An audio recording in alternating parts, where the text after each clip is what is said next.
नमस्कार, मी विशाल परदेशी. या बुलेटिनमध्ये आपलं सगळ्यांचं स्वागत. सुरुवात करूया आत्ता क्षणाच्या महत्त्वाच्या बातमीने. मुख्यमंत्री लाडकी बहीण योजनेअंतर्गत पात्र महिलांना दरमहा 1500 रुपयांचा लाभ देण्यात येतोय. परंतु आता या योजनेच्या संदर्भात अनेक नवनवीन बातम्या समोर येताना दिसत आहेत. लाडक्या बहिणींना आता दरवर्षी जून महिन्यात KYC करणं बंधनकारक असणार आहे. 1 जून ते 1 जुलै दरम्यान KYC आणि लाभार्थी हयात आहे किंवा नाही याची तपासणी करूनच लाडकी बहीण योजनेचा पुढील लाभ दिला जाणार असल्याची माहिती सूत्रांनी दिली.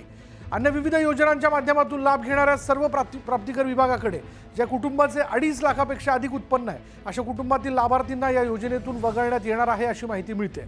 या योजनेत तब्बल 2,63,00,000 लाडक्या बहिणींनी नोंदणी केली आणि त्यापैकी 2,41,00,000 महिला पात्र ठरल्या.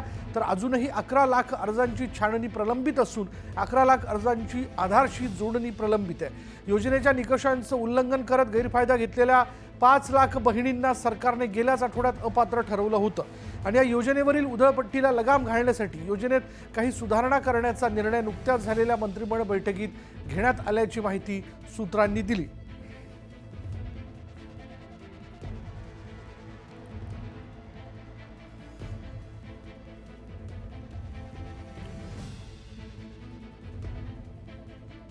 अडीच लाखाच्या वरच्या महिला आहेत त्यांना यातून वगळणार आहे. कसं बघताय? मला खरंच काही आश्चर्य वाटत नाही, कारण का इलेक्शनच्या आधी अनेक वेळा ह्या योजना अतिशय उत्तम आहे आणि आमचं सरकार आलं असतं तर आम्ही 3,000 रुपये देणार होतो आणि यातली एकही महिला आम्ही कमी केली नसती, कारण आम्ही खूप विचार करून फायनान्शियल प्लॅनिंग करूनच आम्ही तो निर्णय कसा घ्यायचा आणि त्याची कशी अंमलबजावणी करायची हे आम्ही आधीच ठरवलं होतं. त्याच्यामुळे हे म्हणजे काय पद्धतीने खरं तरी दुर्दैव आहे की बहिणींना ज्या पद्धतीने आधी एक शब्द दिला आणि नंतर तो फिरवला आहे, आता हे खूप दुर्दैवी आहे. या सरकारने म्हणजे योग्य नाही हा शब्द वापरणं, पण खूप दुर्दैवी आहे की महाराष्ट्रातल्या बहिणींवर हा अन्याय करतात. महाराष्ट्रात 5-1 लाख महिलांनी आपणहून नावं मागणी असं झालेलं आहे. आता अजून आपण म्हणतोय ते IT ला विचारणार का आणखी काय विचारणार. आमचा प्रयत्न एवढाच आहे कारण हा राज्याचा पैसा आहे आणि गरीब राज्य कशाकरता करायचं असतं.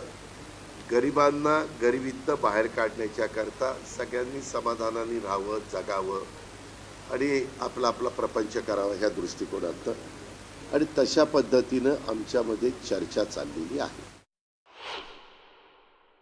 मला वाटतं कुठलीही योजना येते ही गरिबाच्या कल्याणासाठी असते, कारण टॅक्स पेयर नेहमी बोलत असतो की आमच्या पैशाचा योग्य वापर करावा आणि त्यांच्या पैशाचा योग्य वापर गरिबांसाठी व्हायला पाहिजे.